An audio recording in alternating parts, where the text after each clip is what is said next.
हाँ जी, सभी को नमस्कार। राम राम भाई। ओम शिवाय नमस्तुभ्यम। आशा और उम्मीद है कि भाई आप सब ठीक होंगे और आपकी जो तैयारी है वो भी बड़े अच्छे तरीके से चल रही होगी। जैसा कि जो अपनी लास्ट क्लास थी भाई, लास्ट क्लास के अंदर हमने जो जनरेशन ऑफ कंप्यूटर को लेकर के और जो कंप्यूटर की इंट्रोडक्शन को लेकर के थोड़ा बहुत जिक्र किया था। तो कंप्यूटर की जनरेशन के अंदर मैंने एक जो पहली शुरुआत करवाई थी वो आपका फर्स्ट जनरेशन यानी कि प्रथम पीढ़ी कंप्यूटर की मैंने थोड़ी बहुत जो जानकारी है, बेसिक जानकारी है, उसके अंदर बताई थी कि उसके अंदर कि जब भी अगर मान लो कि भाई आपका कोई भी जनरेशन ऑफ कंप्यूटर का सवाल आता है, कि कभी भी आपका जनरेशन ऑफ कंप्यूटर से सवाल आते हैं तो आपके सवाल जो हैं वो अलग अलग प्रकार के होते हैं भाई। कि भाई एक जो सवाल होता है वो आपका समय अंतराल से रिगार्डिंग पूछा जाता है कि भाई प्रथम पीढ़ी कंप्यूटर का समय अंतराल क्या है, दूसरी पीढ़ी कंप्यूटर का समय अंतराल क्या है। और उसके बाद जो दूसरे प्रकार का सवाल बनता है वो तकनीक के आधार पर बनता है कि भाई प्रथम पीढ़ी के अंदर कौन सी तकनीक थी, दूसरी पीढ़ी के अंदर कौन सी तकनीक थी, तीसरी पीढ़ी के अंदर कौन सी तकनीक थी। इस प्रकार के जो सवाल है वो आपके पूछे जाते हैं। उसके बाद जो तीसरा प्रकार का सवाल बनता है वो भाषा को लेकर के बनता है कि भाई प्रथम पीढ़ी कंप्यूटर के अंदर कौन सी भाषा का प्रयोग किया गया या दूसरी पीढ़ी के अंदर कौन सी भाषा का प्रयोग किया गया, इस प्रकार से। और इन तकनीक का भी अलग अलग प्रकार से विभाजन होता है कि जब हम तीसरी पीढ़ी के अंदर पढ़ेंगे कि जैसे तीसरी पीढ़ी के अंदर जैसे ही इंटीग्रेटेड सर्किट आएगा उसके अंदर हम पढ़ेंगे कि भाई आईसी क्या होती है, आईसी आपकी अलग अलग प्रकार की कैसे होती है। कि और उसके बाद जो एक एक जो आपका कई बार सवाल पूछ लिया जाता है वो उदाहरण यानी कि एग्जाम्पल के स्वरूप पूछ लिया जाता है। और मोस्टली आपका फर्स्ट जनरेशन के एग्जाम्पल जो है वो सबसे ज्यादा एक तरीके से पूछे जाते हैं। खैर हम मतलब जो ये आज का सेशन है, आज के सेशन की हम शुरुआत करते हैं। और आज के सेशन के अंदर जो हमने लास्ट में जो हेडिंग डाली थी फर्स्ट जनरेशन ऑफ कंप्यूटर की, फर्स्ट जनरेशन ऑफ कंप्यूटर की हमने लास्ट हेडिंग डाली थी। तो उसके अंदर मैंने आपको एक दो चीजें लिखवाई थी। और एक दो चीजें क्या लिखवाई थी भाई मैंने, एक तो मैंने लिखवाया था समय अंतराल कि भाई प्रथम पीढ़ी कंप्यूटर का जो समय अंतराल माना जाता है वो कब से कब तक माना जाता है भाई, वो 1942 से लेकर के 1955 तक का समय अंतराल माना जाता है। ये बेसिकली एनसीईआरटी के अंदर लिखा हुआ समय अंतराल है, एनसीईआरटी के अंदर लिखा हुआ टाइम पीरियड है। किताबों के अंदर अलग अलग समय अंतराल मिलेगा आपको, लेकिन जो हमें मतलब हमारे लिए जो एक तरीके से ऑथेंटिक या जेन्युइन चीज है वो एनसीईआरटी को लेकर के आती है। ठीक है जी।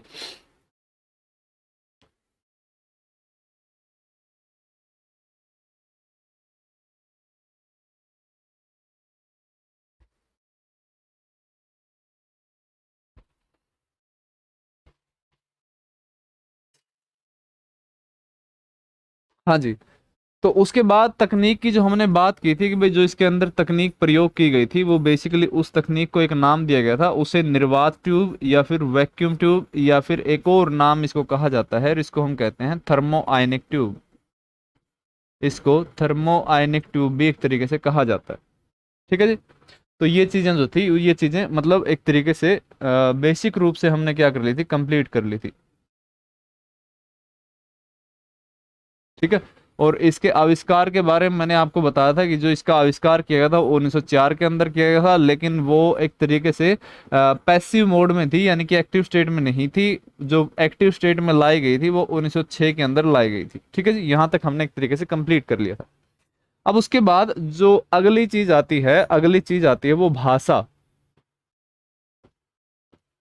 भाषा कि जिस प्रकार से हम एक तरीके से भाई हम किसी अन्य व्यक्ति से बातचीत करते हैं या फिर हमारे जो विचारों का आदान प्रदान करते हैं, कि या हम एक तरीके से हरियाणवी में बोलकर करें या हिंदी में बोलकर करें या अंग्रेजी भाषा के अंदर बोलकर करें, तो जो हमारे विचारों को आदान प्रदान करने का तरीका है या किसी से हमारे बात किसी अन्य व्यक्ति के साथ जो हमारे बातचीत करने का तरीका होता है, तो उस तरीके के अंदर हम किसी न किसी भाषा का एक तरीके से प्रयोग करते हैं।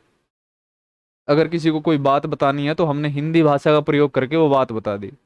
अगर किसी को मतलब हरियाणवी भाषा का मतलब एक तरीके से हमारे विचारों का जो आदान प्रदान है वो एक तरीके से मतलब इस भाषा के स्वरूप या इस भाषा के द्वारा होता है।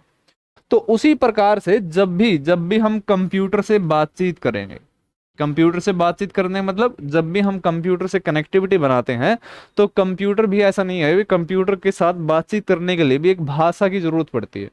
और ये कंप्यूटर के अंदर जो भाषाएं हैं ये अलग अलग प्रकार की भाषाएं होती हैं।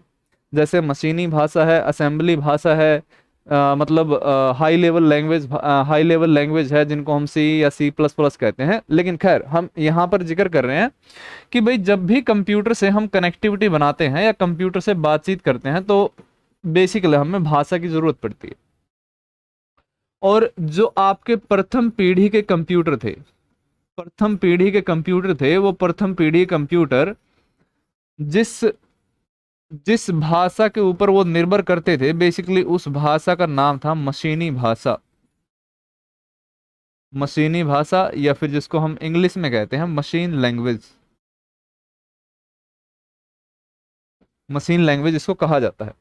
और ये मशीनी भाषा आई किस प्रकार से, कि भाई कैसे, मतलब कि ये मशीनी भाषा का जो स्वरूप है वो किस प्रकार से आता है, और प्रथम पीढ़ी कंप्यूटर से ये स्वरूप जो है वो किस प्रकार से जुड़ा हुआ है। कि अगर मैं जैसे ये एक वैक्यूम ट्यूब का, अगर मैं मतलब वैक्यूम ट्यूब थी, ये मैंने पिछली क्लास के अंदर भी दिखाई थी आपको, कि अगर जैसे मैं एक प्रथम पीढ़ी का कंप्यूटर आपको दिखाऊं, ये एक प्रथम पीढ़ी का कंप्यूटर जो है वो एक तैयार किया हुआ कंप्यूटर है, और उस कंप्यूटर का नाम है एडसेक। एडसेक जिसकी फुल फॉर्म आती है इलेक्ट्रॉनिक डिले स्टोरेज ऑटोमेटिक। ये यहाँ पर कैलकुलेटर नहीं आएगा, कंप्यूटर आएगा भाई, थोड़ा सा मतलब यहाँ पर आप कैलकुलेटर की जगह यहाँ पर कंप्यूटर कर लेना। हालांकि मैं इन चीज़ों को लिखवाऊंगा, फिर भी मतलब मेरा जो मेन यहाँ पर समझाने का जो मेन मुद्दा है वो यह चीज है कि भाई जब हम एक तरीके से प्रथम पीढ़ी कंप्यूटर हम देखते हैं, जो प्रथम पीढ़ी कंप्यूटर बनाए गए थे, उनमें जो ये आप इस प्रकार के जो रैक है, अगर आप इस प्रकार के रैक अगर देख पा रहे हो, तो इन रैक के अंदर बेसिकली वैक्यूम ट्यूब का प्रयोग किया जाता था। वैक्यूम ट्यूब का प्रयोग किया जाता था। और अगर अगर वो वैक्यूम ट्यूब ऑन है, अगर वो वैक्यूम ट्यूब जल रही है, तो उसके लिए आंकड़ा 1 माना जाता था। अगर वो वैक्यूम ट्यूब ऑफ है, यानी कि उसको बंद किया हुआ है, तो उस आंकड़े को एक तरीके से 0 के रूप में लिखा जाता था। यानी कि वैक्यूम ट्यूब के ऑन और ऑफ के आधार पर ही क्या लिए जाते थे, आंकड़ों का एक रिजल्ट लिया जाता था। कि अगर वैक्यूम ट्यूब ऑन है तो उस समय उस चीज को क्या कंसीडर किया जाता है, 1 कंसीडर किया जाता है। अगर ऑफ है तो उसको क्या कंसीडर किया जाता है, भाई 0 एक तरीके से कंसीडर किया जाता है। कि जैसे मान लो कि भाई 5 वैक्यूम ट्यूब लगी हुई हो, और इन 5 वैक्यूम ट्यूब में से ये जो 2 वैक्यूम ट्यूब है वो एक तरीके से ऑन हो, और बाकी के 3 जो है वो एक तरीके से ऑफ हो, तो जो एक फाइनल रिजल्ट निकलता था वो किस प्रकार से रिजल्ट जो है वो देखा जाता था। कि जैसे ये ऑफ है तो 0, ऑन है 1, ऑफ है 0, ऑन है 1, और ये ऑफ है तो 0, यानी कि फाइनल रिजल्ट किस प्रकार से निकल कर आता, कुछ इस प्रकार से ये फाइनल रिजल्ट निकल कर आता। और अगर किसी भी कंप्यूटर के अंदर प्रत्येक रिजल्ट या प्रत्येक चीज को, किसी भी चीज को अगर 1 और 0 के रूप में डिनोट किया जाता है या 1 और 0 के रूप में दिखाया जाता है, तो बेसिकली वो एक प्रकार की भाषा होती है। और उस प्रकार की भाषा को हम क्या कहते हैं, उस प्रकार की भाषा को हम मशीनी भाषा एक तरीके से नाम देते हैं। यानी कि एक ऐसी भाषा जिसके अंदर प्रत्येक चीज को, आप कुछ भी चीज, आपने अल्फाबेट ABCD वगैरह कुछ भी लिखा, 0 1 वगैरह कुछ भी लिखा, जिसके अंदर प्रत्येक चीज का जो फाइनल रिजल्ट है वो एक तरीके से 0 1 के अंदर आता हो, तो 0 1 के अंदर लिखी गई प्रत्येक चीज को जिस भाषा में लिखा जाता है उस भाषा को हम क्या कहते हैं, उस भाषा को हम एक तरीके से मशीनी भाषा कहते हैं। और ये मशीनी भाषा एक तरीके से प्रथम पीढ़ी कंप्यूटर के साथ क्यों जुड़ी है भाई, जो मैंने अभी आप लोगों को बताया, इसके अंदर क्या था कि भाई आपके जो वैक्यूम ट्यूब है, वैक्यूम ट्यूब के ऑन और ऑफ के आधार पर ही क्या किया जाता था, ऑन और ऑफ के आधार पर ही 1 और 0 का एक तरीके से आंकड़ा लिया जाता था। और जिसके अंदर भाई प्रत्येक चीज जिसके अंदर 0 और 1 के रूप में दिखाई जाती हो, उस भाषा को हम क्या कहते हैं, उस भाषा को हम कहते हैं मशीनी भाषा। और इसको एक और नाम से भी जाना जाता है, इस भाषा को क्या कहा जाता है भाई, इस भाषा को बाइनरी लैंग्वेज यानी कि बाइनरी भाषा भी एक तरीके से कहा जाता है।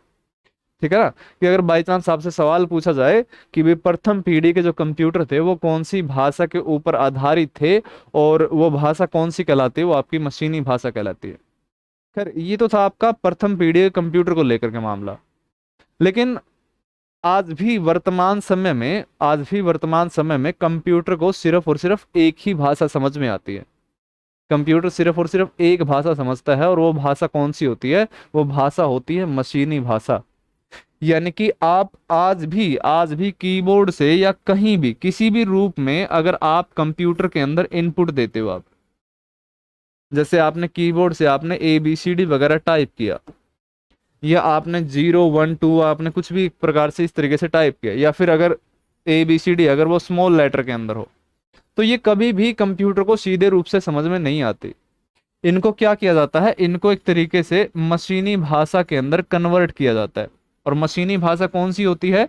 मशीनी भाषा बेसिकली वो भाषा होती है जिसके अंदर प्रत्येक चीज को 0 1 के अंदर क्या किया जाता है, लिखा जाता है। उसी प्रकार से जैसे आप अल्फाबेट ABCD वगैरह जो भी एक तरीके से टाइप करते हो, आप कुछ भी अगर आपने टाइप किया, तो इनको हर एक चीज को ABCD को भी 0 1 के अंदर रिप्रेजेंट किया जाता है, बी को भी 0 1 के अंदर रिप्रेजेंट किया जाता है, और सी को भी एक तरीके से 0 1 के अंदर रिप्रेजेंट किया जाता है। कि जैसे मैं एक थोड़ा सा आंकड़ा अगर आप लोगों को बताऊं कि भाई जो आप ABCD के अंदर ए टाइप करते हो, तो वास्तव में इसकी एक न्यूमेरिकल संख्या ली जाती है, और वो न्यूमेरिकल संख्या 65 होती है। और इस 65 को 10 के अंदर क्या कर दिया जाता है, कन्वर्ट कर दिया जाता है कुछ इस प्रकार से। मान लो कि भाई 65 को 0 1 के अंदर कन्वर्ट करना, और ये क्या बनता है, ये एक प्रकार का कोड बनता है, और कई बार इस कोड को एक नाम दिया जाता है, और इस कोड को हम कहते हैं स्काई कोड, जिसे कहा जाता है American standard code for information interchange. खैर ये मामला अलग है, हमें सिर्फ यहाँ पर एक चीज जो समझनी है कि भाई हम कुछ भी एक तरीके से कंप्यूटर के अंदर हम कुछ भी टाइप करते हैं, ABCD हमने टाइप किया, नंबर हमने टाइप किए, कंप्यूटर सीधे रूप से उन चीजों को कभी नहीं समझता। कंप्यूटर को सिर्फ और सिर्फ एक भाषा समझ में आती है, और वो भाषा कौन सी है भाई, वो भाषा है मशीनी भाषा, जिनके अंदर प्रत्येक चीज को 0 1 के अंदर क्या किया जाता है, कन्वर्ट करके लिखा जाता है। ठीक है जी। और आपके प्रथम पीढ़ी कंप्यूटर है वो कौन सी भाषा के ऊपर आधारित थे भाई, वो मशीनी भाषा के ऊपर एक तरीके से आधारित थे। खैर उसके बाद जो अगली चीज है, अगली चीज हम बात करते हैं उदाहरण को लेकर के। तो प्रथम पीढ़ी के अंदर एक तरीके से चार जो कंप्यूटर हैं, चार कंप्यूटर प्रथम पीढ़ी के अंदर कंसीडर किए जाते हैं। मुख्य रूप से है तो अनेक, लेकिन हम जो मेनली जो प्रयोग किए जाते हैं उनमें से एक आता है आपका ENIAC, दूसरा आता है आपका EDVAC, फिर तीसरा आता है आपका EDSEC, और चौथा आता है आपका UNIVAC। यानी कि ये एक प्रकार से प्रथम पीढ़ी के कंप्यूटर के उदाहरण है। अगर मैं ENIAC का जिक्र करूं, ENIAC क्या होता है आपका, ई से बनता है आपका इलेक्ट्रॉनिक, एन से बनता है आपका न्यूमेरिकल, आई से बनता है आपका इंटीग्रेटर, ए से बनता है आपका एंड, और सी से बनता है आपका कैलकुलेटर।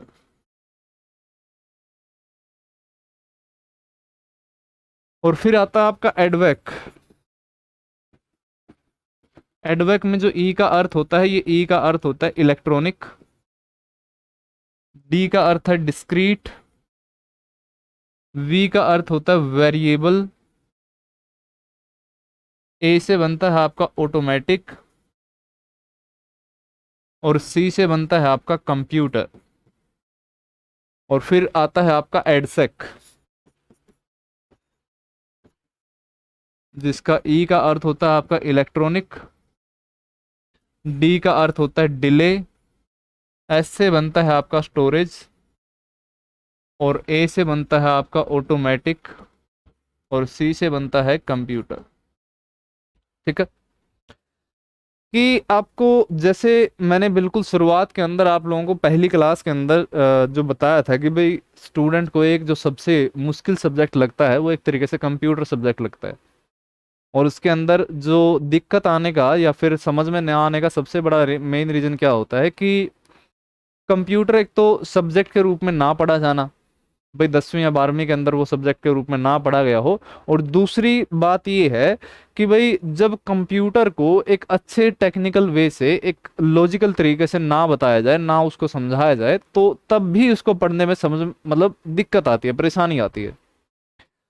तो हर एक शब्द को जब हम उसकी परिभाषा के आधार पर समझते हैं कि भाई हाँ ये शब्द एक तरीके से क्यों प्रयोग किया गया, इस शब्द का एक्चुअल मीनिंग क्या है, तो उस तरीके से अगर हम चीजें समझते हैं तो वो चीजें फिर समझने में आसान लगने लगती है, और फिर वो सब्जेक्ट भी समझने में बड़ा मतलब इंटरेस्टिंग सब्जेक्ट बन जाता है, और उसमें फिर दिक्कत नहीं आती कि भाई हाँ अगर कोई भी क्वेश्चन अगर हम अटेम्प्ट करेंगे तो ये चीज पक्का फील होता है कि भाई हम फाइनल आंसर तक पहुंच जाते हैं। और उसी प्रकार का जो एक समझने वाली दिक्कत है, उसी प्रकार की जो समझने वाली बात है वो कुछ यहाँ पर है कि भाई इनक और एडवेक और एडसेक के अंदर जो ये लास्ट शब्द सी है, कि इनके अंदर जो इनक के अंदर जो सी शब्द है उसका अर्थ है कैलकुलेटर, और जो बाकी के दोनों के अंदर जो सी है उनके अंदर कंप्यूटर अर्थ बताया गया है। इनका रीजन क्या है, इसके इसके मतलब कि भाई सी को कैलकुलेटर बताना और सी को कंप्यूटर बताना, इन्हीं के अंदर दो तीन सवाल जो हैं वो एक तरीके से छुपे हुए हैं। और वो दो तीन सवाल किस प्रकार से छुपे हुए हैं कि भाई जो आज के समय में हम आधुनिक कंप्यूटर देखते हैं, आज के समय में हम जो आधुनिक कंप्यूटर देखते हैं वो आधुनिक कंप्यूटर बेसिकली एक अबैकस नामक यंत्र से इसकी शुरुआत होती है। इस अबैकस नामक यंत्र से शुरुआत होती है, इस अबैकस नामक यंत्र से कैलकुलेटर बनाया जाता है, और फिर कैलकुलेटर के अंदर क्या बदलाव करके क्या बनाया जाता है भाई, कंप्यूटर बनाया जाता है। जो इनक एक तरीके से, इनक क्या था, एक प्रकार का कैलकुलेटर ही था। इनक क्या था भाई, आपका एक कैलकुलेटर ही था। और ये कैलकुलेटर बेसिकली मतलब इस कैलकुलेटर के अंदर फाइनल रिजल्ट जरूर आ जाता, लेकिन फाइनल रिजल्ट को एक तरीके से स्टोर करने की कोई भी व्यवस्था नहीं थी, स्टोर करने की कोई भी व्यवस्था नहीं थी। और कंप्यूटर सिस्टम क्या कहता है कि कंप्यूटर सिस्टम एक चीज कहता है कि भाई किसी भी मशीन को कंप्यूटर सिस्टम तब माना जाएगा जब उसके अंदर चार चीजें इंक्लूड होंगी। और वो चार चीजें कौन सी, कि भाई उसके अंदर इनपुट डिवाइस या फिर इनपुट के लिए चीजें जो है, इनपुट के लिए मशीन जो है उसके अंदर शामिल हो, जैसे कीबोर्ड वगैरह है। उसके अंदर प्रोसेस करने के लिए कोई चीज या कोई डिवाइस एक तरीके से शामिल हो, जो एक तरीके से सीपीयू या फिर प्रोसेसर होता है। भाई अगर प्रोसेस करने के बाद जो रिजल्ट आता है, जो आउटपुट लेने के लिए कोई एक डिवाइस जो है उस कंप्यूटर के अंदर होनी चाहिए, उस सिस्टम के अंदर होनी चाहिए, जैसे मॉनिटर होता है। अगर फाइनल रिजल्ट आता है तो उसके अंदर स्टोरेज की भी एक तरीके से क्या होनी चाहिए भाई, व्यवस्था होनी चाहिए। जैसे हम कंप्यूटर के अंदर मेमोरी या हार्ड डिस्क का एक तरीके से प्रयोग करते हैं, यानी कि सिंपल और आसान भाषा में समझें, किसी मशीन को कंप्यूटर सिस्टम तभी कहा जाएगा अगर उसके अंदर ये चारों चारों जो सिचुएशन है, चारों सिचुएशन उसके अंदर मौजूद होगी। उसके अंदर इनपुट डिवाइस भी है, उसके अंदर प्रोसेसिंग यूनिट भी है, उसके अंदर आउटपुट डिवाइस भी है, उसके अंदर स्टोरेज यूनिट भी है। लेकिन इनक क्या कहता है, इनक के अंदर मतलब कोई स्टोरेज व्यवस्था जो थी नहीं थी। उसके अंदर सिर्फ मतलब इनपुट था, प्रोसेस होता था, आउटपुट था, यहीं तक मामला चलता था इनक के अंदर। तो तभी मतलब तभी इसी कारण इनक के अंदर जो सी शब्द है, इनक के अंदर कंप्यूटर की जगह वो शब्द क्या प्रयोग किया जाता था, वो कैलकुलेटर शब्द प्रयोग किया जाता था। और जो ये अवधारणा प्रस्तुत की कि भाई कंप्यूटर सिस्टम जो है, उस मशीन को कंप्यूटर सिस्टम की कहा जाएगा जिसके अंदर इनपुट होगा, प्रोसेस होगा, आउटपुट होगा, स्टोरेज होगा। इस जो अवधारणा को जो प्रस्तुत करने वाले व्यक्ति थे, उस व्यक्ति का नाम था John von Neumann. John von Neumann नाम के व्यक्ति थे जिन्होंने कंप्यूटर सिस्टम की एक अवधारणा प्रस्तुत की थी कि भाई ये जो चार चीजें हैं, ये चार चीजें कंप्यूटर सिस्टम के अंदर मुख्य रूप से यानी कि नेसेसरी एक तरीके से शामिल होनी चाहिए। और एक तरीके से जैसे हम घर बनाते हैं ना, भाई घर बनाने के लिए कि भाई जैसे भाई हमारा जो घर होगा, उस घर बनाने के लिए हम क्या तैयार करवाते हैं, नक्शा तैयार करवाते हैं, और उसी नक्शे के आधार पर क्या होता है, हमारा घर तैयार होता है। तो ये चीजें क्या थी, ये चीजें कि भाई आगे जब कंप्यूटर बनेगा, वो कंप्यूटर का जो नक्शा लिया जाएगा, जिसको हम कहते हैं आर्किटेक्चर, कि भाई अगर जो आर्किटेक्चर बनेगा मतलब कंप्यूटर को जो तैयार किया जाएगा वो कुछ इस आर्किटेक्चर से तैयार किया जाएगा कि वो उसके अंदर इनपुट भी होना चाहिए, उसके अंदर प्रोसेसिंग डिवाइस भी होनी चाहिए, उसके अंदर आउटपुट डिवाइस भी होनी चाहिए, उसके अंदर स्टोरेज डिवाइस भी एक तरीके से होनी चाहिए। इसी कारण जो इस प्रकार से इसको एक तरीके से नाम दिया गया कि भाई ये एक प्रकार का आर्किटेक्चर है। और आर्किटेक्चर किसका है भाई, ये कंप्यूटर सिस्टम का है। और इस कंप्यूटर सिस्टम के आर्किटेक्चर को जो तैयार करने वाले व्यक्ति थे, उनका नाम था जॉन वॉन न्यूमैन। और इनके आर्किटेक्चर का ये परिणाम रहा कि इनके द्वारा दो डिवाइस, दो मशीन और तैयार की गई। और उन मशीनों में एक का जो नाम था, उसका नाम था एडवेक, और दूसरी का नाम था एडसेक। यानी कि जो प्रथम पीढ़ी के कंप्यूटर के अंदर जो ये आप दो नाम देखते हो कि भाई एक तो एडवेक और एक एडसेक, जिसको हम कहते हैं electronic discrete variable automatic computer.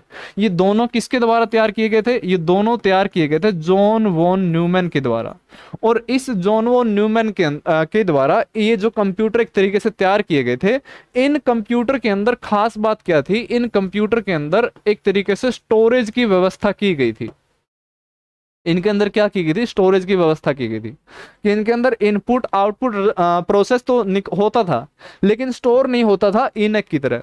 तो जॉन वॉन न्यूमैन ने क्या किया कि भाई जो ये एक तरीके से प्रथम जो पहले स्टोरेज आधारित कंप्यूटर बनाए गए थे, उनके नाम एक तरीके से एडवेक और एडसेक एक तरीके से रखे गए थे। और इसी कारण जो लास्ट में जो ये सी शब्द है, वो कैलकुलेटर हट करके वो क्या बन जाता है? वो कंप्यूटर बन जाता है। और उसके कंप्यूटर बनने का रीजन क्या था कि इन कंप्यूटर के अंदर, इनको कंप्यूटर क्यों बोला गया? क्योंकि इनके अंदर स्टोरेज व्यवस्था की गई थी। और उसी मशीन को हम क्या कहते हैं? उसी मशीन को कंप्यूटर कहते हैं जिसके अंदर चारों प्रकार की व्यवस्थाएं हो। अगर किसी के अंदर स्टोरेज नहीं है तो उसको कंप्यूटर सिस्टम नहीं कहा जाएगा, ठीक है ना। तो ये जो तैयार किए गए थे, ये जॉन वॉन न्यूमैन के द्वारा तैयार किए गए। आर्किटेक्चर ऑफ कंप्यूटर सिस्टम किसे कहा जाता है? जॉन वॉन न्यूमैन को कहा जाता है। और एडवेक एडसेक इनके द्वारा तैयार किए गए। इसी कारण इन कंप्यूटर को एक नाम दिया जाता है, उनको कहते हैं first stored program computer. First stored program computer, ठीक है जी। उसके बाद एक और कंप्यूटर था और उस कंप्यूटर का नाम था यूनिवेक, जो प्रथम पीढ़ी का कंप्यूटर कहलाता है। और इस यूनिवेक की जो फुल फॉर्म बनती है, इस यूनिवेक की फुल फॉर्म बनती है universal automatic computer. Universal automatic computer, ठीक है जी।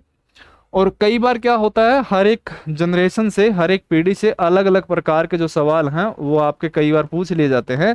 और इसी प्रकार से अगर हम अदर फैक्ट का जिक्र करें, अन्य तथ्यों के बारे में जिक्र करें, तो अन्य तथ्य इसके अंदर क्या शामिल होते हैं आपके, कि भाई इस पीढ़ी के कंप्यूटर में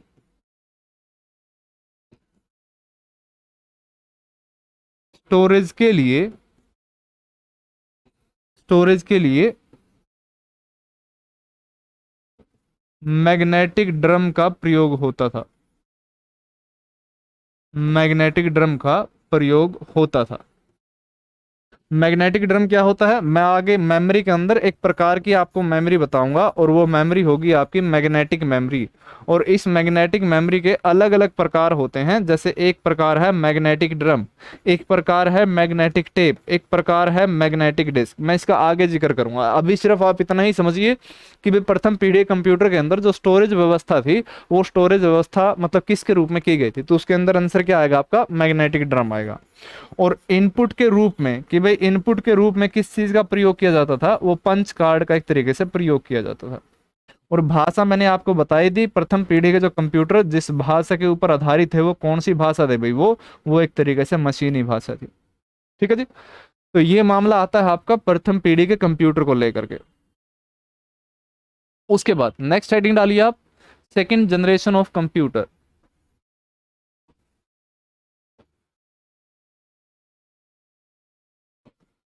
सेकंड जनरेशन ऑफ कंप्यूटर। और इसके अंदर जो पहली चीज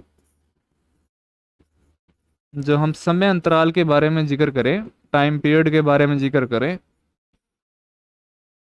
इसका जो समय अंतराल आता है वो 1955 से लेकर के कहां तक आता है भाई? वो 1964 आता है, ठीक है जी। और उसके बाद जो दूसरी चीज हम तकनीक के बारे में जिक्र करें कि वे इससे ठीक पहले यानी कि प्रथम पीढ़ी के कंप्यूटर के अंदर जिस तकनीक का प्रयोग किया जाता था वो बेसिकली वैक्यूम ट्यूब थी। और इस वैक्यूम ट्यूब के अंदर जो दिक्कत क्या थी कि भाई इस वैक्यूम ट्यूब का जो ये बाहरी आवरण होता था, ये बाहरी आवरण मतलब ग्लास का या कांच का होता था। और इस ग्लास के या फिर कांच के बाहरी आवरण के अंदर दिक्कत क्या आती थी कि भाई इस मतलब कि एक कंप्यूटर जो एक तरीके से एक कंप्यूटर अगर वैक्यूम ट्यूब से बनाया जा रहा है, कि भाई किसी कंप्यूटर का निर्माण वैक्यूम ट्यूब से हो रहा है, तो उसके अंदर एक कंप्यूटर के अंदर लगभग 10,000 या 20,000 जो है वैक्यूम ट्यूब एक तरीके से प्रयोग होती थी। और उनका जो वजन चला जाता था वो वजन मतलब टन के अंदर, किसी का 5 टन है, किसी का 7 टन है, इस प्रकार से उसका वजन हो जाता था। तो कि भाई दो समस्याएं आती थी वैक्यूम ट्यूब का प्रयोग करने से। एक जो पहली समस्या आती थी वो थी साइज को लेकर, कि भाई कंप्यूटर का जो साइज है वो काफी अधिक, काफी बड़ा हो जाता था। और उसके बाद जो दूसरी समस्या आती थी वो समस्या आती थी हीट को लेकर के, कि भाई कंप्यूटर के अंदर जो एक तरीके से हीट उत्पन्न होती थी, उष्मा जो उत्पन्न होती थी, वो उष्मा मतलब बहुत ही अधिक मात्रा के अंदर उसमें उष्मा उत्पन्न होती थी। और कंप्यूटर के अंदर, कंप्यूटर के ऊपर एसी वगैरह या कूलर वगैरह जो थे वो एक तरीके से प्रयोग किए जाते थे, ठीक है ना। तो इसके अंदर दो समस्याएं क्या आती थी आपकी, दो समस्याएं ये आती थी कि भाई एक तो उसका कंप्यूटर का साइज जो है वो मतलब अधिक हो जाता था, और हीट जो है वो एक तरीके से बहुत ही ज्यादा मात्रा में प्रोड्यूस होती थी। तो इस चीज को डिक्रीज करने के लिए क्या किया गया, 1947 के अंदर, 1947 के अंदर एक चीज का आविष्कार किया गया, और वो थी आपका ट्रांजिस्टर। ट्रांजिस्टर का आविष्कार किया गया। और ये ट्रांजिस्टर होता क्या था,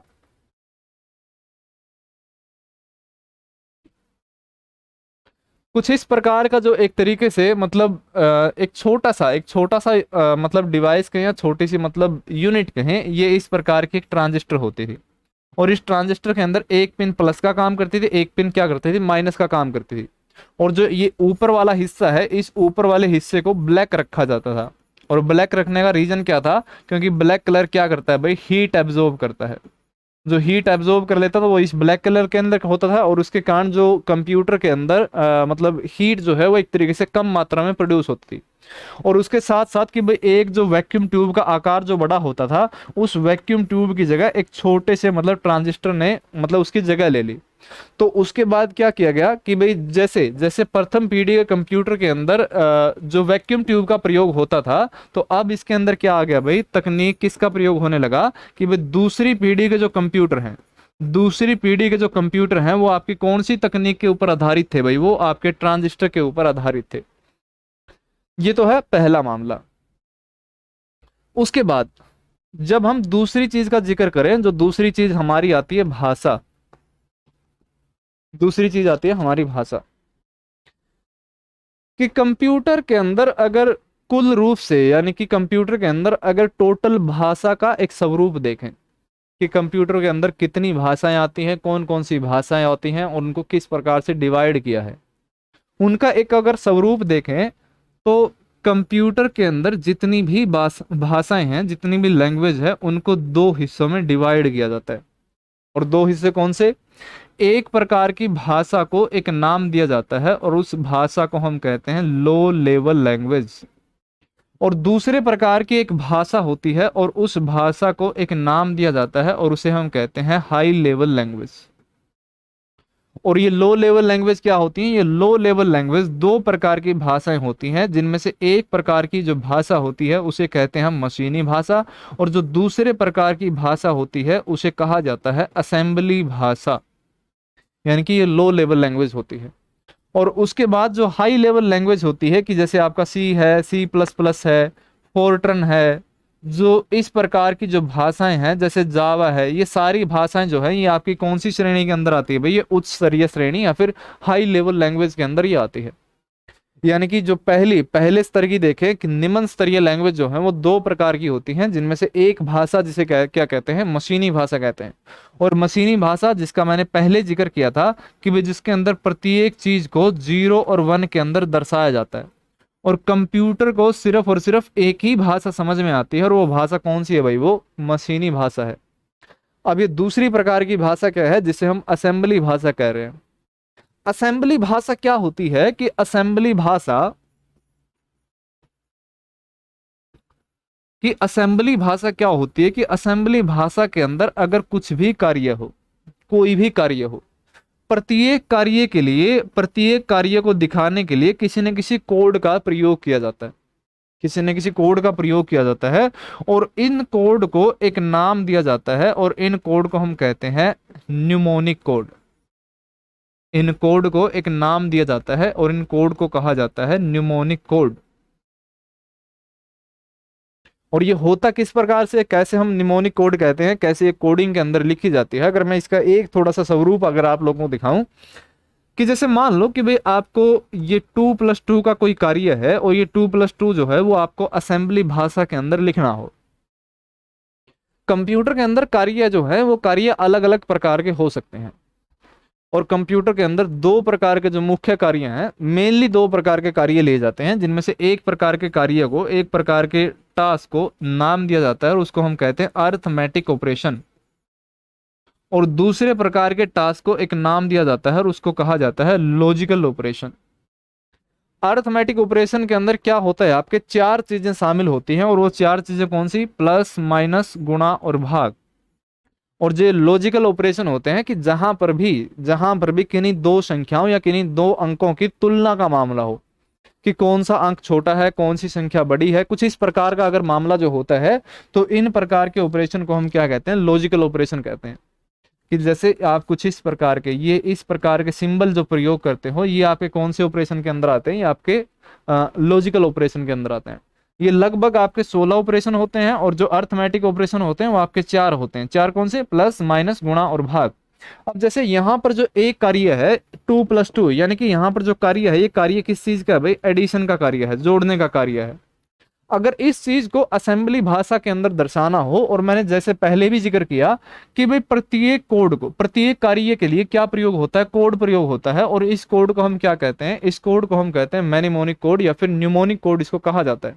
अगर मुझे ये चीज एक तरीके से असेंबली भाषा के अंदर दर्शानी होगी, तो असेंबली भाषा में दर्शाने का मेरा तरीका क्या होगा, 2, जो पहला अंक आ गया वो 2 आ गया। अब जो कार्य है, यानी कि एडिशन का कार्य है, इस एडिशन के कार्य के लिए असेंबली भाषा के अंदर जो कोड प्रयोग होता है वो होता है आपका ADD, और इस ADD के साथ आगे क्या आ गया, मतलब एक तरीके से 2 आ गया। यानी कि जो ये चीज है, अगर इस चीज को असेंबली भाषा में दर्शाना होगा तो असेंबली भाषा में कुछ इस प्रकार से लिखी जाएगी। अगर यहाँ पर माइनस होता तो क्या लिखा जाता, माइनस का जो कोड होता है वो SUB होता है। अगर मल्टीप्लिकेशन दिखाना होता है तो मल्टीप्लिकेशन की जगह क्या, MUL एक तरीके से प्रयोग होता है।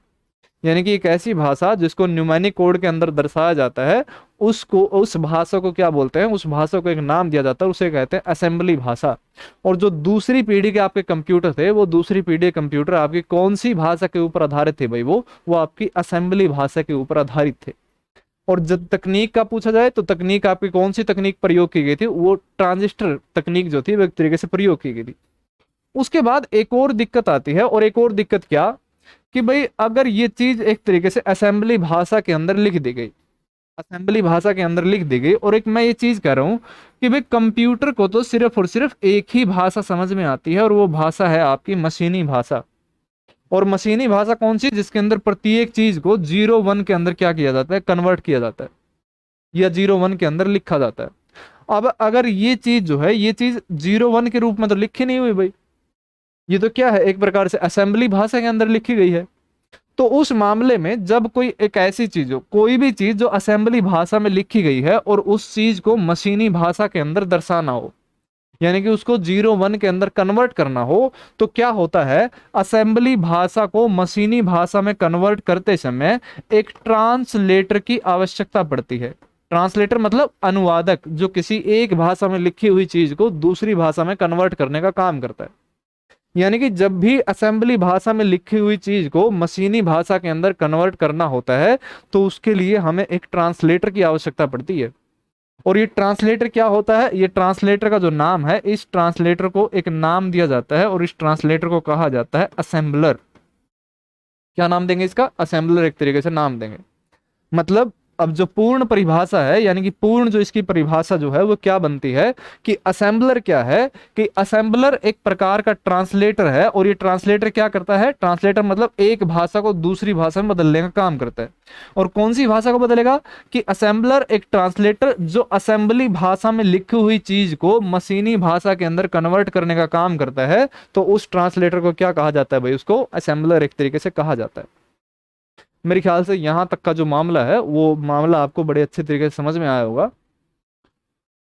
और लगभग मतलब जो क्लास का एक तरीका है, जैसा मैंने बिल्कुल शुरुआत में ही कहा था कि मेरी आदत रही है कि भाई जब भी मैं किसी भी चीज को बताता हूं, तो वो ऐसा नहीं कि भाई हाँ मैंने एक पॉइंट लिखवा दिया और उस पॉइंट को वहीं पर छोड़ दिया। मैं हर एक शब्द को बिल्कुल, ताकि आप लोगों को वो शब्द जो है वो एक तरीके से अच्छे अच्छे रूप में आपको वो समझ में आए। उसमें थोड़ा समय जरूर लगता है, लेकिन यकीन मानिए कि अगर आप उस तरीके से पढ़ते हैं, अपनी जो छवि मतलब पढ़ने का जो तरीका है अगर उस प्रकार से रखते हैं, तो वो चीजें लंबे समय तक याद रहती है। खैर, हम आगे बढ़ते हैं कि ट्रांसलेटर जो है वो एक तरीके से, असेंबलर जो है वो एक प्रकार का ट्रांसलेटर है जो असेंबली भाषा को मशीनी भाषा के अंदर कन्वर्ट करने का काम करता है। उसके बाद उसके बाद दूसरी पीढ़ी के अंदर अगर हम अन्य तथ्य की बात करें, अन्य तथ्य की बात करें और इन अन्य तथ्य में अगर एक चीज हम देखें कि भाई इसके अंदर जो दूसरी पीढ़ी के कंप्यूटर थे उनके अंदर जो स्टोरेज के रूप में जिस चीज का प्रयोग किया जाता था वो एक तरीके से मैग्नेटिक टेप का प्रयोग होता था। मैग्नेटिक टेप का एक तरीके से प्रयोग किया जाता था। उसके बाद दूसरी चीज देखें कि भाई जो कंप्यूटर के अंदर एक सॉफ्टवेयर होता है और उस सॉफ्टवेयर का नाम होता है ऑपरेटिंग सिस्टम। किसी भी कंप्यूटर का जो प्रथम सॉफ्टवेयर जो होता है, किसी भी कंप्यूटर का जो प्रथम सॉफ्टवेयर जो होता है वो ऑपरेटिंग सिस्टम होता है। और ये ऑपरेटिंग सिस्टम होता क्या है, अगर मैं बिल्कुल नॉर्मल आम भाषा में कहूँ कि भाई आप कंप्यूटर के अंदर विंडो, अगर आपने शब्द जो है वो एक तरीके से सुना हो कि जब भी आप एक नया कंप्यूटर लेकर आगे आते हो तो उस कंप्यूटर के अंदर सर्वप्रथम जिस सॉफ्टवेयर को एक तरीके से इंस्टॉल किया जाता है, यानी कि जो सॉफ्टवेयर सबसे पहले डाला जाता है, वो बेसिकली आपका विंडो, एक तरीके से हम नाम दे देते हैं, कॉमन भाषा में उसको नाम दे देते हैं, लेकिन इसको कंप्यूटर की भाषा में इस सॉफ्टवेयर को यानी कि विंडो को एक नाम दिया जाता है और इसको क्या बोलते हैं, इसको ऑपरेटिंग सिस्टम कहते हैं। और दूसरी पीढ़ी के अंदर क्या होती है, ऑपरेटिंग सिस्टम की शुरुआत होती है। यानी कि ऑपरेटिंग सिस्टम की जो शुरुआत होती है वो आपकी कौन सी पीढ़ी के अंदर होती है भाई, वो दूसरी पीढ़ी के अंदर ये शुरुआत होती है।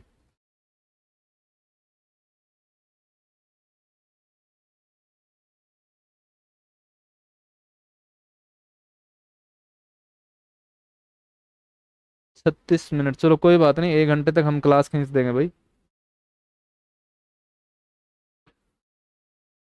उसके साथ साथ एक और चीज क्या लिखनी है इसके अंदर, प्रिंटर का भी जो विकास माना जाता है वो विकास इसी पीढ़ी के कंप्यूटर से शुरू होता है। और इस पीढ़ी के कंप्यूटर का जो आकार है, इस पीढ़ी के कंप्यूटर का जो आकार है, जो साइज है,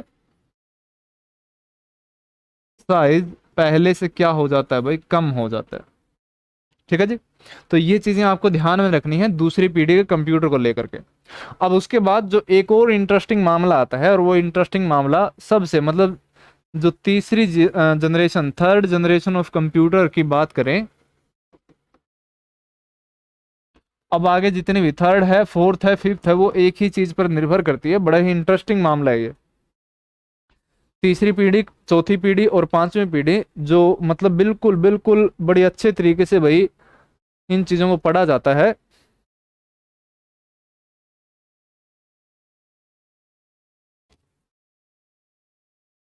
तीसरी पीढ़ी कंप्यूटर के अंदर हम पहली बात करें कि पहली बात आती है आपकी समय अंतराल की।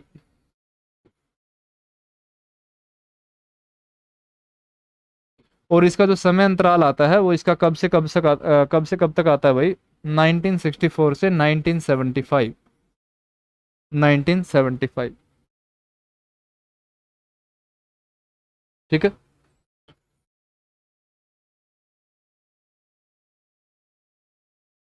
और जिस तकनीक के ऊपर ये आधारित थे वो एक तरीके से आईसी के ऊपर आधारित थे। और इस आईसी की अगर फुल फॉर्म की बात की जाए तो इस आईसी की फुल फॉर्म होती है इंटीग्रेटेड सर्किट। Integrated circuit. और ये इंटीग्रेटेड सर्किट, इंटीग्रेटेड जो ये शब्द बना है ये आपका एक शब्द से बना है, और ये शब्द आता है आपका इंटीग्रेशन। इंटीग्रेशन। और इंटीग्रेशन क्या होता है, जब एक जैसी चीजों को, एक जैसी कई चीजों को कंबाइन कर दिया जाता है।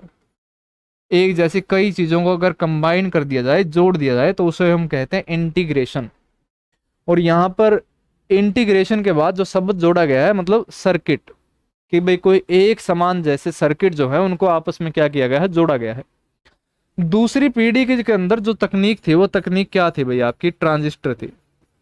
ट्रांजिस्टर का एक तरीके से प्रयोग किया जाता था दूसरी पीढ़ी के अंदर। और ट्रांजिस्टर क्या थे आपके, ट्रांजिस्टर के मतलब कुछ इस प्रकार से, मतलब दो पिन उसमें से निकलती थी, कि एक आपकी प्लस की और एक आपकी माइनस की। जब भी हम एक तरीके से बिजली का सर्किट कंप्लीट करते हैं, भाई हमें हमें फैन चलाना हो, हमें पंखा चलाना है, या कुछ भी अगर और चीज चलानी है, तो उसके अंदर दो पिन देखते हैं हम, एक तो भाई प्लस की है और एक क्या है आपकी माइनस की है।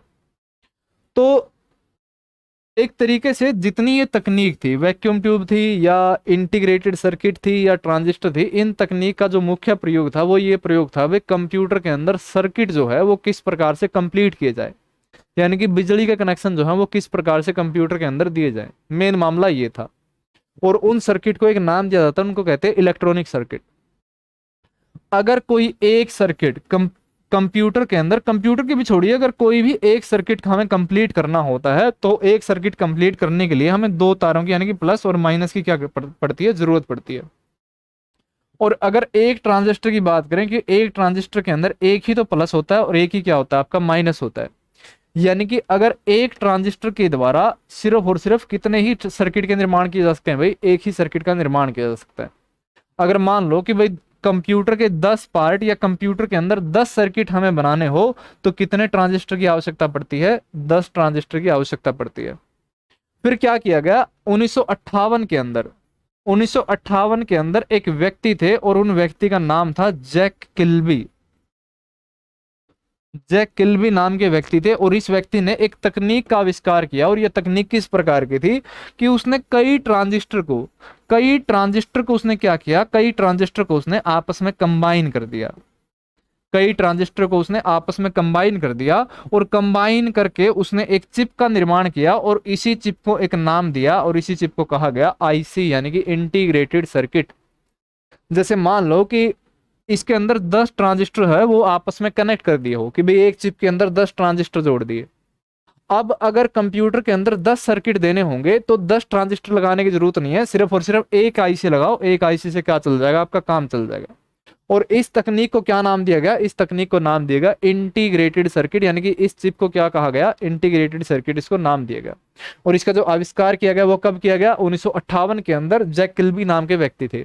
और इनका बनाने का जो मुख्य मतलब कि बनाने का जो तरीका क्या था, बनाने का तरीका किस प्रकार से किया कि भाई उसने तो सिंपल ये किया कि एक तरीके से कई ट्रांजिस्टर को उसने आपस में क्या कर दिया, एक प्रकार से कनेक्ट कर दिया, कि भाई ये छोटा ट्रांजिस्टर इस प्रकार से आ गया, ये फिर इस प्रकार से आगे इसकी पिन, ये इस प्रकार से जोड़ दिया, ये इस प्रकार से जोड़ दिया, इस प्रकार से जोड़ दिया। और इसी तकनीक को क्या नाम दिया गया, इस तकनीक को नाम दिया गया आईसी। लेकिन मामला यहीं पर खत्म नहीं होता। जो आईसी का निर्माण होता है, आईसी का निर्माण एक तरीके से नंबर ऑफ ट्रांजिस्टर, यानी कि कई ट्रांजिस्टर को आपस में कनेक्ट करने से होता है। और एक चिप के अंदर जो ये ट्रांजिस्टर लगाए गए हैं, ये ट्रांजिस्टर लगाए गए हैं, अगर इनकी संख्या कितनी है, कि भाई एक चिप के अंदर 10 ट्रांजिस्टर लगे हैं, 20 लगे हैं, 100 लगे हैं, 1000 लगे हैं, या 1 लाख लगे हैं, इस तकनीक को भी मतलब कि एक आईसी के अंदर ट्रांजिस्टर की संख्याओं की तकनीक के आधार पर भी आगे क्या कर दिया गया, डिवाइड कर दिया गया आईसी को भी, कि भाई आईसी भी क्या होगी, अलग अलग प्रकार की होगी। और ये अलग अलग प्रकार का जो देखने का तरीका होगा कि जिस आईसी के अंदर, कि एक आईसी के अंदर कितने कितने ट्रांजिस्टर लगे हुए हैं, इसके आधार पर क्या किया जाएगा, उनको डिवाइड किया जाएगा। और उनमें से जो दो पहले डिवीजन थे, यानी कि दो प्रकार की जो आईसी थी, उनको एक आईसी को नाम दिया गया था एसएसआई और दूसरी आईसी को नाम दिया गया एमएसआई। जिसमें एसएसआई का अगर मैं फुल फॉर्म अगर कि सिंपल सा आसान बात क्या कि भाई ट्रांजिस्टर की एक आईसी के अंदर ट्रांजिस्टर की संख्या कितनी है, उस आधार पर क्या किया जाता है, उस आधार पर आईसी को वर्गीकृत किया जाता है। और उनमें दो प्रकार की आईसी, जिनमें से एक आईसी को क्या कहते हैं, एसएसआई कहते हैं। एसएसआई क्या होता है, एसआई मतलब small scale integration, small scale integration. और दूसरा क्या होता है, एमएसआई मतलब medium scale integration, medium scale integration. अगर मान लो कि जो ट्रांजिस्टर की संख्या है, वो ट्रांजिस्टर की संख्या लगभग 20 या 50, मतलब कुछ इस प्रकार से आंकड़ा हो, मतलब एग्जैक्ट तो नहीं, लेकिन अगर इतना आंकड़ा हो कि भाई इतनी संख्या में ट्रांजिस्टर को जोड़ करके एक चिप का निर्माण किया गया है, तो बेसिकली उस तकनीक को एक नाम दिया जाता है, उसको हम कहते हैं एसएसआई, स्मॉल स्केल इंटीग्रेशन। लेकिन अगर ये ट्रांजिस्टर की संख्या है, इस ट्रांजिस्टर की संख्या का जो आंकड़ा है वो लगभग 500 तक पहुंच जाता है, तो उस तकनीक को एक नाम दिया जाता है और उस तकनीक को हम कहते हैं एमएसआई। खैर ये आंकड़ा ध्यान में रखने वाली इतनी जरूरत नहीं है, लेकिन जो चीज हमें ध्यान में रखनी है कि भाई जो आईसी की दो तकनीक एक तरीके से तीसरी पीढ़ी के अंदर, तीसरी जनरेशन के अंदर जो प्रयोग की गई थी, वो आईसी की दो तकनीक प्रयोग की गई थी। वो दो तकनीक कौन सी थी? एक तो एसएसआई और दूसरा एमएसआई। कि एक एसएससी के अंदर एक सवाल पूछा गया था कि भाई एसएसआई और एमएसआई ये दो तकनीक जो है वो आपकी कौन सी पीढ़ी के अंदर आती हैं। तो उसके अंदर कि भाई जैसे आईसी का प्रयोग तीसरी पीढ़ी के अंदर जरूर हुआ था, लेकिन ये चीजें आपको भी ध्यान में रखनी है कि भाई आईसी का स्वरूप कौन सा था, आईसी का वो कौन सी कैटेगरी थी वो आईसी की। तो आईसी की जो कैटेगरी, मतलब आईसी को कैटेगराइज किया जाता है कि भाई एक आईसी के अंदर ट्रांजिस्टर कितने प्रयोग किए गए हैं, उसी आधार पर हम क्या करते हैं, कैटेगराइज करते हैं। जिसमें से दो कैटेगरी, एक आता है आपका एसएसआई और एक क्या आता है आपका एमएसआई आता है। ठीक है ना, ये दोनों कैटेगरी कौन सी के अंदर आती है? आपकी थर्ड जनरेशन के अंदर आती है। ठीक है। और आईसी की जो शुरुआत होती है, आईसी की शुरुआत 1958 के अंदर होती है। किसके द्वारा की जाती है? जैक किल्बी नाम के व्यक्ति के द्वारा इसकी शुरुआत की जाती है। ठीक है जी। उसके बाद दूसरी चीज का जिक्र करें, दूसरी चीज आती है आपकी भाषा। भाषा कि जो प्रथम पीढ़ी के कंप्यूटर थे उनके अंदर मशीनी भाषा जो थी वो प्रयोग की जाती थी, जिसके अंदर प्रत्येक चीज को 0 1 के रूप में दिखाना। और दूसरी भाषा जो असेंबली भाषा थी, असेंबली भाषा जिसके अंदर प्रत्येक कार्य को किसी न किसी कोड के रूप में दिखाना। अगर आपको ये कहा जाए कि भाई आपको कोई लेटर जो है वो एक तरीके से टाइप करना है, मान लो कि भाई आपको कोई लेटर टाइप करना है और आपको ये कहा जाए कि भाई इसके अंदर प्रत्येक शब्द को आपको मशीनी भाषा के अंदर लिखना है। भाई टी के कोड जो है वो 0 1 के अंदर लिखने हैं, ओ के जो कोड है वो एक तरीके से 0 1 के अंदर लिखने हैं। और जिसको वो आप लेटर लिख रहे हो, कोई भी, मतलब कुछ भी, आप एक तरीके से समझिए आप इस चीज को कि जिसको आप लेटर लिख रहे हो भाई 0 1 के अंदर उसके आंकड़े जो है वो एक तरीके से लिखे जाएं। ये मामला कितना मुश्किल हो जाता है। तो क्या किया गया कि जब ऐसा ये लगने लगा कि भाई मशीनी भाषा के रूप में हर एक चीज को लिखना, असेंबली भाषा के रूप में हर एक चीज को लिखना थोड़ा सा मुश्किल है, तो उसके बाद इंसान के द्वारा मतलब यूजर के द्वारा अलग अलग प्रकार की भाषाओं का एक तरीके से आविष्कार किया गया। और उन भाषाओं में से अगर मैं कुछ एक भाषा का जिक्र करूं, जिसमें से एक भाषा है जिसे कहा जाता है फोर्ट्रन, जिसको हम कहते हैं फॉर्मूला ट्रांसलेशन। जैसे एक प्रकार की भाषा है जिसे हम नाम देते हैं कोबोल, जिसे कहा जाता है कॉमन बिजनेस ओरिएंटेड लैंग्वेज। जैसे एक प्रकार की और भाषा है जिसे हम कहते हैं बेसिक, यानी कि यूजर के द्वारा, इंसान के द्वारा ऐसी भाषाओं का निर्माण करना जो उसको ज्यादा समझ में आती हो। और फिर इनके साथ क्या प्रयोग किया जाता है? इनके साथ ट्रांसलेटर प्रयोग किया जाता था कि भाई जब कंप्यूटर को भाषा समझानी पड़ेगी ये, तो भाई ट्रांसलेटर के द्वारा इन भाषाओं में लिखी गई किसी भी चीज को 0 1 के अंदर या फिर मशीनी भाषा के अंदर कन्वर्ट कर दिया जाए। और इस प्रकार की भाषाओं को एक नाम दिया जाता है और इन्हें हम कहते हैं हाई लेवल लैंग्वेज। तो हाई लेवल लैंग्वेज जो शुरुआत होती है वो आपकी कौन सी पीढ़ी से होती है भाई? वो थर्ड जनरेशन यानी कि तीसरी पीढ़ी से आपकी क्या शुरुआत होती है? हाई लेवल लैंग्वेज यानी कि उच्च स्तरीय भाषा की जो शुरुआत होती है वो आपकी कौन सी पीढ़ी से होती है भाई? वो चौथी पीढ़ी से, सॉरी तीसरी पीढ़ी से इसकी शुरुआत होती है।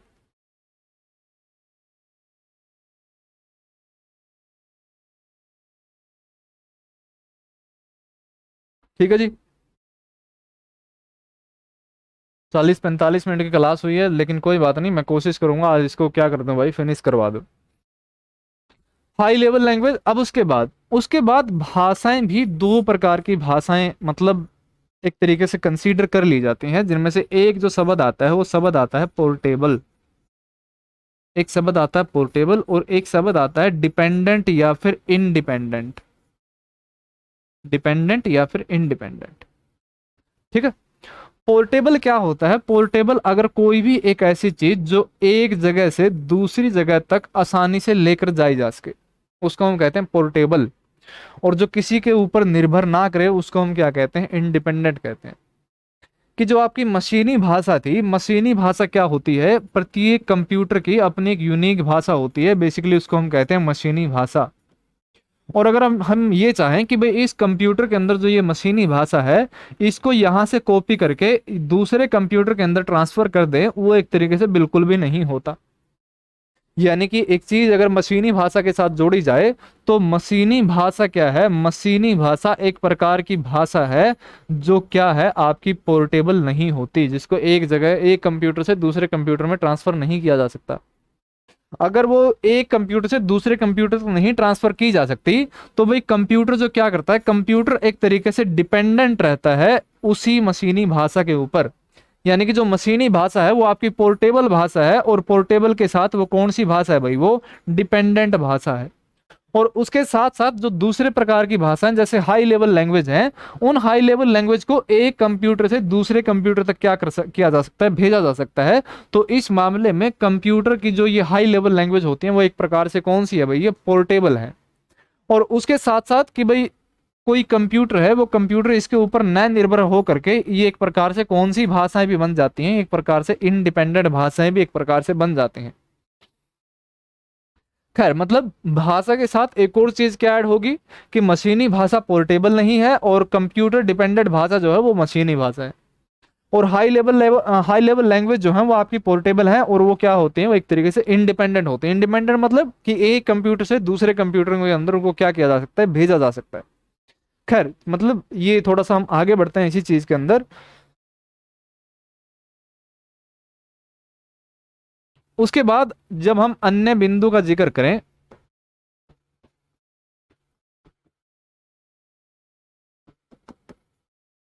अन्य बिंदु के अंदर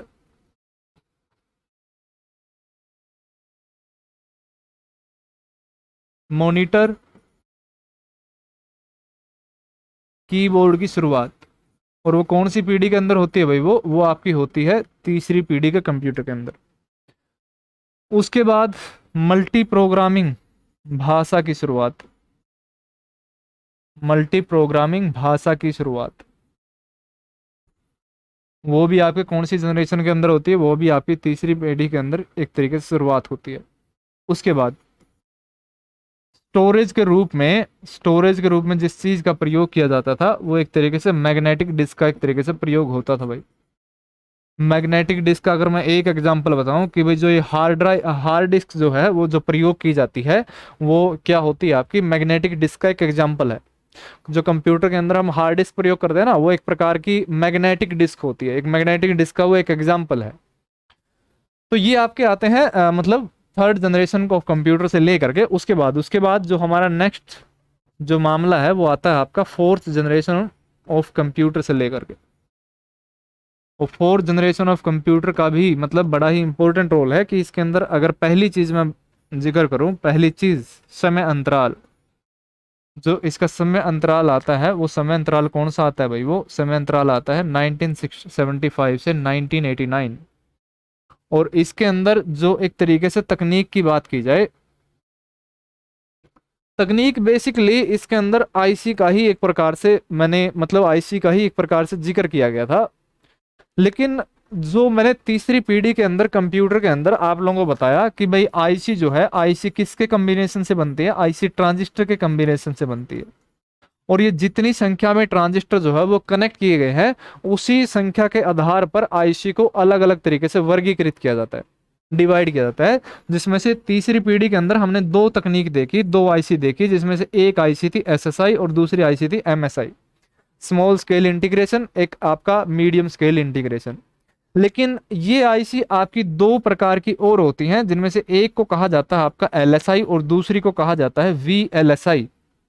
कि अगर जो ट्रांजिस्टर जो है, अगर एक चिप के अंदर ट्रांजिस्टर की संख्या लगभग 10,000 या 20,000 की संख्या में है, तो उस प्रकार के चिप या फिर उस प्रकार की तकनीक को एक नाम दिया जाता है, और उसको हम कहते हैं एलएसआई, लार्ज स्केल इंटीग्रेशन।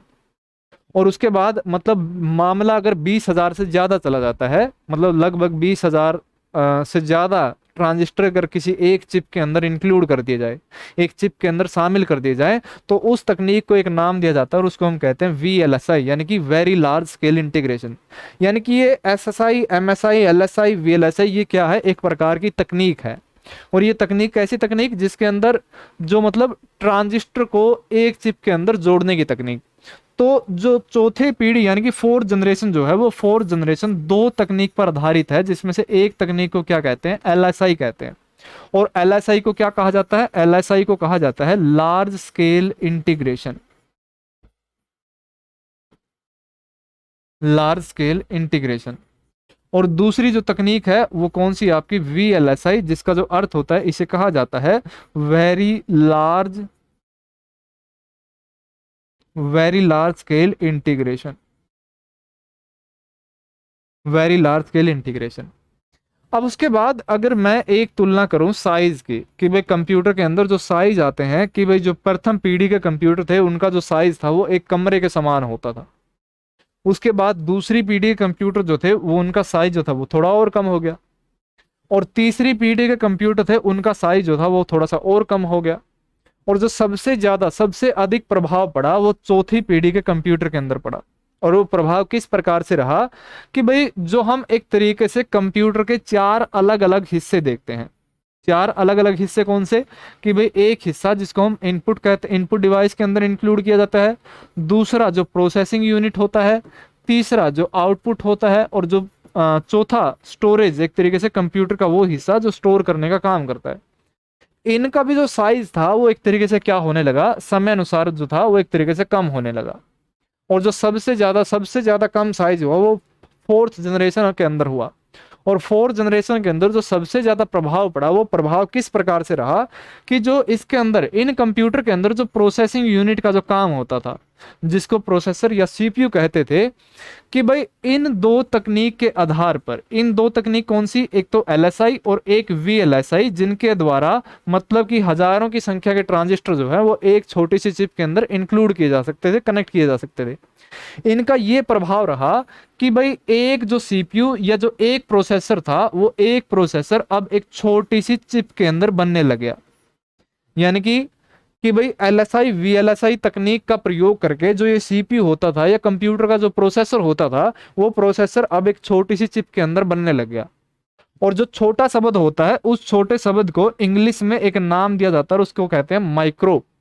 और ये प्रोसेसर था तो इसके साथ शब्द जोड़ दिया गया और इसको कहा गया माइक्रो प्रोसेसर। तो इसी मामले में एक और लाइन क्या ऐड होती है, कि भाई जो आपका माइक्रो प्रोसेसर का विकास हुआ था, यानी कि माइक्रो प्रोसेसर की जो शुरुआत होती है वो आपकी कौन सी पीढ़ी के कंप्यूटर से होती है भाई, वो फोर्थ जनरेशन से होती है। और इसका विकास कुछ इस प्रकार रहा कि 1971 में US की एक कंपनी थी और उस कंपनी का नाम था इंटेल। इंटेल के द्वारा पहला माइक्रो प्रोसेसर तैयार किया गया और इस माइक्रो प्रोसेसर का जो नाम रखा गया, इस माइक्रो प्रोसेसर का नाम रखा गया इंटेल 4004। यानी कि प्रथम माइक्रो प्रोसेसर की जो शुरुआत होती है आपकी, वो कौन सी पीढ़ी के अंदर होती है भाई, वो फोर्थ जनरेशन के अंदर होती है। और ये फोर्थ जनरेशन के अंदर दो तकनीक प्रयोग की जाती है, एक LSI और दूसरी कौन सी थी, VLSI। और 1971 में प्रथम जो माइक्रो प्रोसेसर, पहला माइक्रो प्रोसेसर जो तैयार किया गया था, वो किसके द्वारा तैयार किया गया भाई, इंटेल के द्वारा तैयार किया गया। और इस प्रोसेसर का, माइक्रो प्रोसेसर का जो नाम रखा गया था, ये क्या नाम रखा गया था भाई, इंटेल 4004, एक तरीके से इसका नाम रखा गया था। मतलब जो कुल मिला करके बेसिक मामला आता है फोर्थ जनरेशन ऑफ कंप्यूटर को लेकर के, चाहे वो तकनीक को लेकर के हो, चाहे वो एक तरीके से, एक मिनट भाई,